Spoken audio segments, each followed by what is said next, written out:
श्री स्वामी समर्थ, सद्गुरु स्वामी समर्थ. नमस्कार. तुम्हा सर्वांचे आपल्या आम्ही स्वामींचे दास या स्वामीमय चॅनलमध्ये मनापासून स्वागत आहे.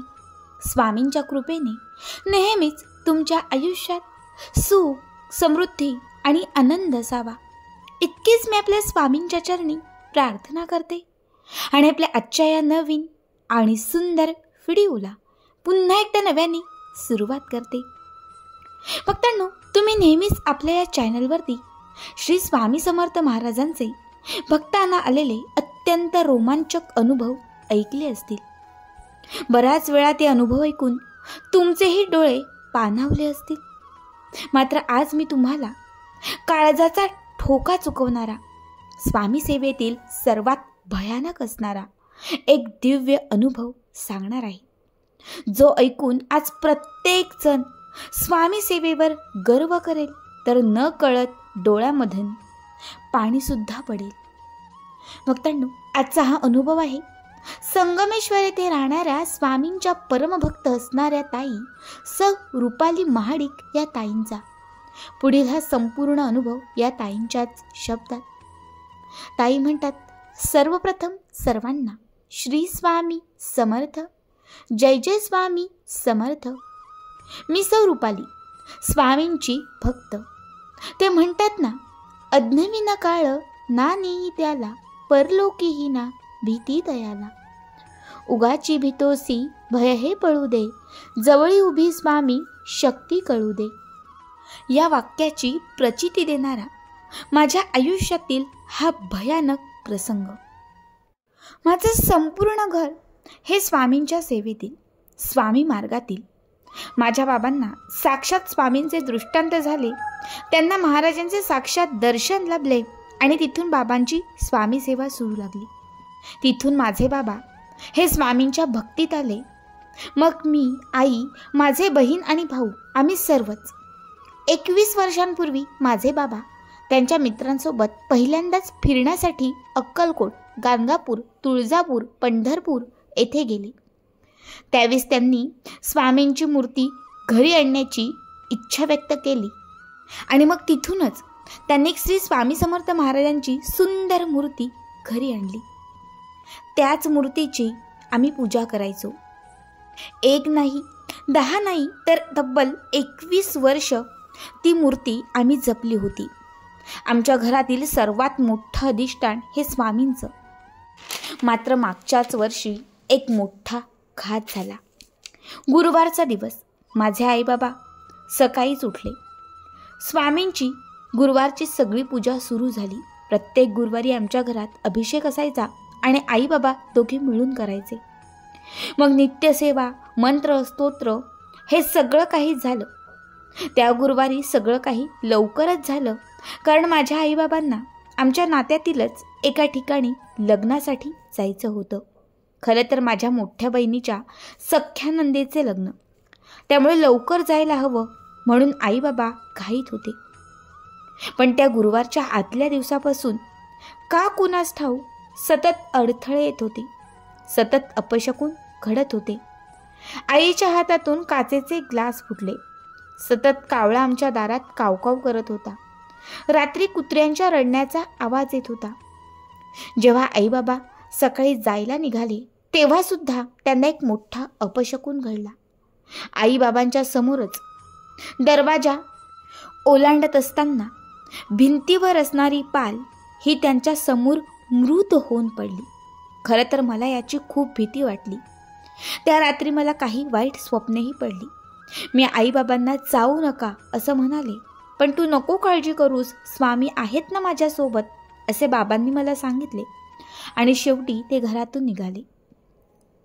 माझे आई बाबा हे बरोबर सकाळी 9:15 घरातून निघाले आणि 1.5 तासांनी म्हणजे 11:30 मी स्वामींसमोर जपमाळ घेऊन गुरुवारची नित्यसेवा करत असताना तितक्यातच माझ्या हातावर स्वामींची मान आपोआप गळून पडली.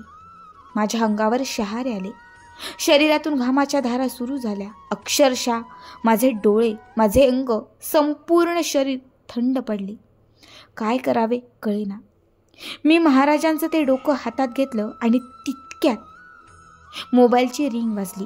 तो फोन कोणाचा तरी अनोळख्या व्यक्तीचा होता. खरं तर मला अनोळखी कोणाचे फोन सहसा येत नव्हते, कारण माझा नंबर एक घरातले काही व्यक्ती सोडले तर त्या व्यतिरिक्त मी माझा नंबर कुणाला देतही नव्हते. पण त्या दिवशी हा अचानक आलेला फोन मी उचलला आणि त्या फोनवरती मला कळाले की माझ्या आईबाबांचा मृत्यू झाला आहे.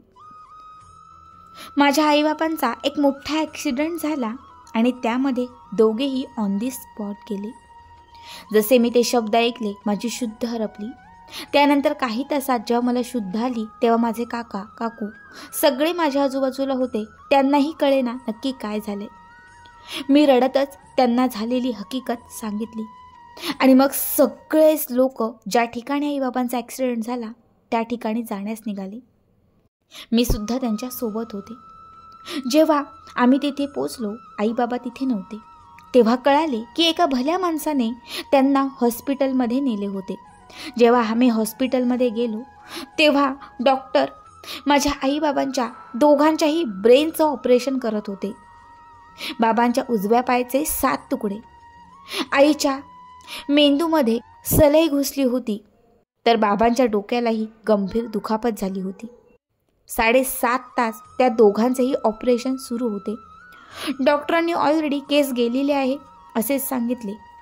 पण कुठून तरी आईबाबांच्या हृदयाचे ठोके सुरू झाले आणि डॉक्टरांनी त्यांना ॲडमिट केले.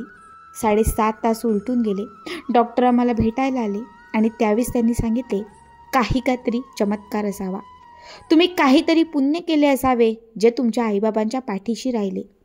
दोघांचेही श्वास गेले होते, दोघांचेही ठोके थांबले होते, दोघांच्याही मेंदूला गंभीर दुखापत आहे, मात्र तरीही दोघांचे ऑपरेशन हे सक्सेसफुल झाले.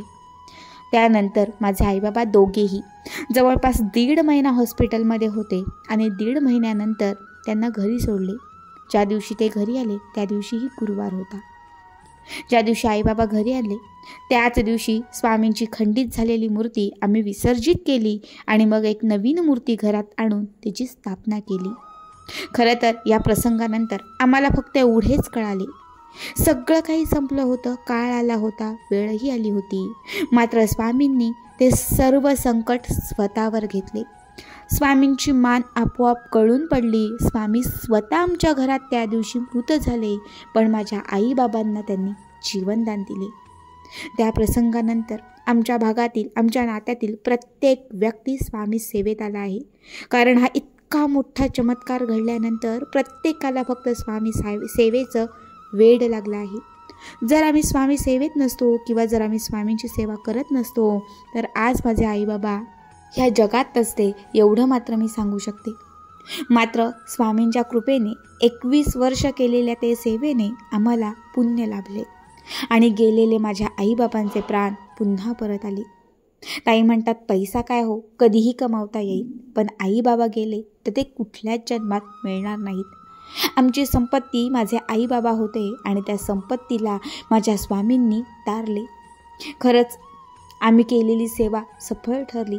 आम्ही केलेली सेवा स्वामींनी जाणली आणि त्याची परतफेड देखील आम्हाला करून दिली.